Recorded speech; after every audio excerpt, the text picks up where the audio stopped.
Hello and welcome to Small Publishing in a Big Universe. I am your host, L.A. Jacob. Since this is our first episode, let me take a few moments to tell you who we are.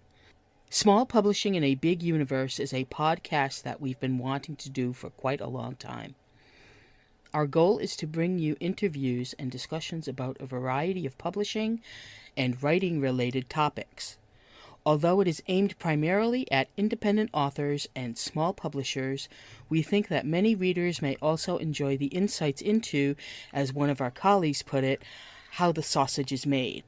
While that might be our primary goal, we hope to also be entertaining and have a little fun along the way. For now, we intend to publish once a month. Follow us on social media to find out when new episodes become available. Welcome to our podcasting journey. This episode, we have part one of an interview with Steven Radecki, the managing editor of Paper Angel Press, coming up. This episode of Small Publishing in a Big Universe is sponsored by Paper Angel Press.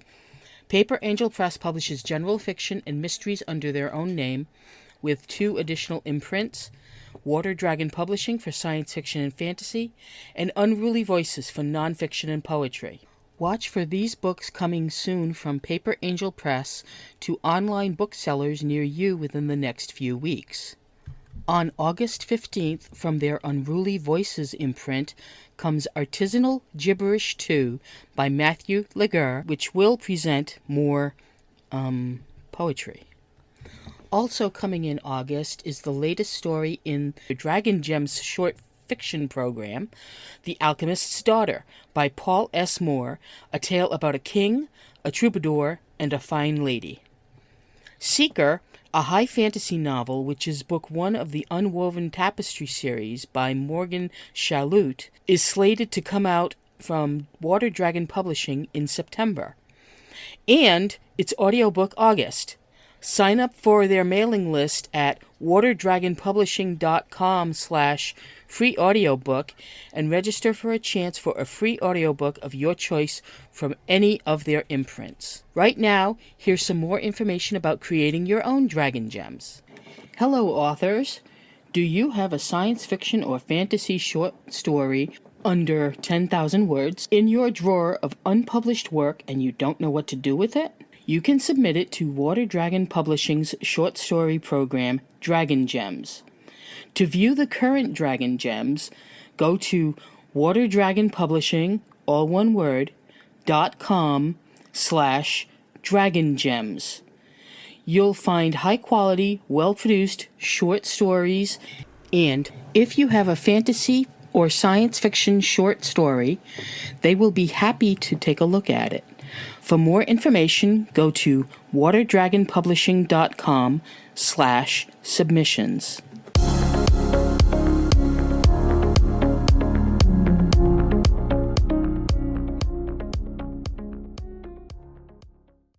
Hi, and welcome back. Today's guest is Steven Radecki, the owner and managing editor of Paper Angel Press. We discuss the different imprints and what he expects of an author when submitting a manuscript, and what is expected of an author when you're signed up with his publishing company. Next time, we will be discussing a little bit about marketing and promotion. If you would like to participate in our future Ask the Publisher podcast, go to spbu-podcast.com and press the Ask Us link at the top. And here's the interview.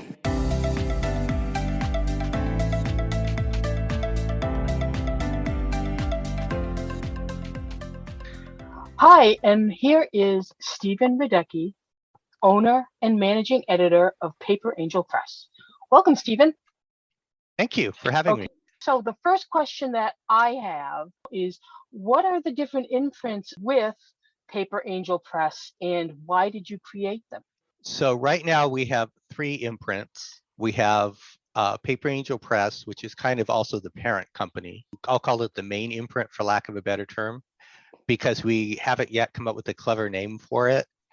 Focuses on mysteries and more general literary type fiction. We have Unruly Voices, which is where we're publishing our memoirs, our self-improvement books and our poetry. And then we have Water Dragon Publishing, which is our imprint dedicated to fantasy and science fiction. You ask why we created them. Originally, everything was under Paper Angel Press. And as our catalog grew, it became more and more difficult to give some of the books some of the attention they deserved based on their audiences, because things were getting lost. If we were promoting like the mysteries, then the fantasy books weren't getting promoted. If we were doing the poetry, then something else wasn't being promoted because they were all under the same brand, for lack of a better term. And it also made it very confusing when we went to conventions and other events that were very genre specific, because people would be confused about, well, you've got all these other books. And so we felt like separating it into the separate imprints would allow us to do much better targeted marketing at specific audiences. So for like the science fiction conventions, we'll go in as Water Dragon Publishing. If we're at local health fairs, for example, we'll probably go Unruly Voices. What do you expect from a submission? The first thing I'm going to look for, to be honest, is I'm going to look for, is the submission formatted properly? Are you behaving like a professional author out the gate? And you would be surprised, or maybe you wouldn't, how many submissions we get where there's no page numbers, no headers. There's none of the basics that have been part of manuscript for decades. So automatically you're, like being in school, you're automatically docked a grade coming in before we've even started reading it, because it meant you can't follow instructions, or you were too lazy to do the research on to figure out what a manuscript format should look like. I find it particularly irksome because we have a link on our submissions page that says, if you don't know what a manuscript format, here's what one looks like. And there's a link that takes you there. There's really not a good excuse. I don't know if some people may consider that nitpicky or petty or whatever. The other thing that I also recommend that authors not do, unfortunately, this has only happened a couple of times, is they will paste their submission in the body of the email. Do you want it as an attachment? Yes, it should be an attachment. Granted, the instructions are not exactly clear on that, but we kind of assume, they've probably done it as a Word document or whatever, and they're just going to. Right. But yeah, we've had a couple where people have pasted the submission into the email, which makes it a little difficult to edit. The formats that we prefer are on the websites. So ideally Word, ODT, or RTF. I've had some people send them in PDF, and that's okay because I can comment on those. I can save those out as Word and add additional comments. Not the end of the world. Everything else, means we've got to convert it into something we're using, and bad things can happen. Step 2 to that is on the submissions page. There's other requirements of what we need from you. And it's all on the submissions page. It's all on, what kind of stuff we accept. Here's the information we need as part of it. It's all right there. So, not just for us, but for any publisher, read their submissions page and see what their requirements are. Because some of them, we're fairly flexible, but some of them are extremely strict and are like, only use this font and use this line spacing. They're very specific. And if you don't follow those, they may not even look at it. Once you have it, and once it's looked at, about how long does it take before you get back to the author, whether or not it's been accepted? And do you tell them why it wasn't accepted? We try really hard to let them know within 90 days. Don't always make it. For anybody who understands the publishing industry, is actually just kind of unheard of, because that's very fast. If you submit to an agent or a big publisher, be prepared to wait anywhere from 6 to 18 months. Whether we accept your manuscript or not, we will send you very specific feedback about the things we like or the things that we felt that need to be improved. You don't get a form letter? No. That's part of the value we want to add to the whole process and just kind of to the industry. Because we get we get a fair number of submissions that are that close. They're really, really good, but like the middle needs some work, or the end needs some work, or there's a character that wasn't believable, or their consistent use of the M dash was just maddening. And so we'll say, we really, really enjoyed it. However, we don't want to accept it at this time, but if you fix these things, we'd really love to see it again. Oh, that's very helpful for the author Yeah, because yeah. So most everybody, most publishers will just say, okay, we don't like it, bye. right. Well, and as an author myself, I mean, I totally get the whole madness of the form letter thing because it's useless as feedback. It tells you Right. nothing about, well, did the story suck? Were you just overbooked this month? Did you not like the fact that I use semicolons? I You know, mean, there's nothing actionable, which is it's frustrating. Part of our philosophy is we want to try to treat authors, even ones that we don't accept, the way that we would want to be treated. And that's kind of our guiding principle. So we always try to give some feedback. Even if we accept it, you're also going to get some feedback because very few manuscripts are perfect. But even if we accept it, it'll be, we really would like to work with you to publish this. However, part of the terms is we would like you to change this thing. And if they agree, so we'll address that as part of the editing process. right, Some authors can be very, stubborn. okay, unwilling to make those kinds of changes. You know, it's their story. That's fine. I Yeah, get that. it's You know, there. Yeah, you just might not be the correct market.